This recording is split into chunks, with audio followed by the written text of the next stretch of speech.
What's up everyone, how's it going? This is Waj. Hope you guys are all doing well. So I haven't uploaded a unboxing video in a while, but I recently got this in. This is the Razer Wolverine controller for the Xbox One as well as the PC. It looks really interesting. We're going to do an actual unboxing of this. I'm going to be really curious to see how it feels in the hand. So if you're interested, let's get right onto the unboxing table and see what comes inside. So here's the box itself. As you can see, Razer always does an awesome job in terms of external box art and everything. So let's actually take a look. So it should be ready and to plug and play. There it is right there. It doesn't come with a carrying case, unfortunately. We actually did a review of the Raiju a couple of months ago, and that did come with a carrying case, but this comes with a little bit of a lower price tag. Before we get into the controller, let's see what comes inside this little box over here. And it is looks like it's the micro USB cable to USB adapter. This could be used for connecting it to a PC or the Xbox One itself. This controller actually contains a built-in battery, so that does make sense for charging purposes. Besides that, looks like there's really nothing else besides some paperwork, probably some warranty information and a quick start guide. So this is a tournament edition.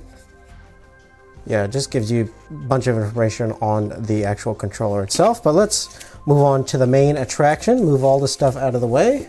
So looking at the Razer Wolverine, you can see that it looks actually pretty similar to the original Xbox One controller. And the big thing about this is that you actually have a hair trigger mode, so it can actually limit the range of motion of the trigger buttons. So if you want to do some rapid firing moves, that is possible, so that's available on both sides. The triggers themselves feel pretty good, very responsive, and you can also hear that there's a little bit of a clicky sensation on the A, B, X, Y buttons. Kind of a nice mechanical touch. The thumbsticks themselves feel really responsive and very similar to the stock controller. Same thing with the D-pad, that looks very similar and feels pretty responsive. The action on it is quite low, so that's pretty normal. Same thing with the menu buttons over there.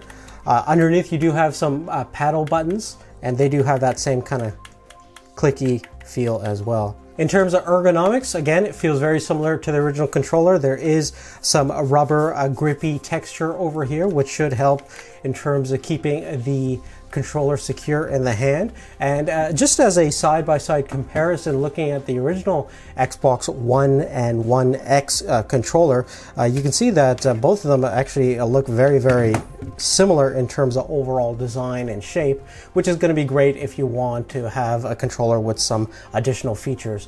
Now, one thing that we are going to do is a direct comparison between this and the Xbox One Elite controller. So if you're interested in how this compares against Microsoft's own kind of higher edition controller, stay tuned for that video. But really, other than that, guys, that's really it. Give us a thumbs up if you like this quick unboxing, and stay tuned for the in-depth comparison. Take care.